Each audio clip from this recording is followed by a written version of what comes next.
आपण समस्त को मोर नमस्कार। तो लोक मैंने द्वंद्व पड़ जाती जे श्रीमद् भगवत गीता एवं श्रीमद् भागवत पुराण मध्य पार्थक्य कौन।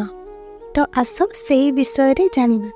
श्रीमद् भगवत गीता हेउची भगवानंकर बाणी, जोटा कि भगवान श्रीकृष्ण अर्जुन को कुरुक्षेत्र रे कहिथिले एवं भागवत पुराण रे भगवान विष्णुंकर अवतार एवं तांकर लीला गुड़िक विषय रे वर्णना करा जायछि। प्रत्येक व्यक्ति निज जीवन रे जेते व्यस्त थिले मध्य निजर अमूल्य समय किछि समय काढ़ी एही भगवत गीता एवं श्रीमद् भागवत पुराण पढ़िबा उचित, जहा द्वारा कि से माने एही माया संसार रे किपरि श्रृंखलित जीवन यापन करि परिबे से विषय रे जानि परिबे। जदि भिडियोटी भल लगी थाए ताहले आम चैनल को सब्सक्राइब करने को भूलिबे।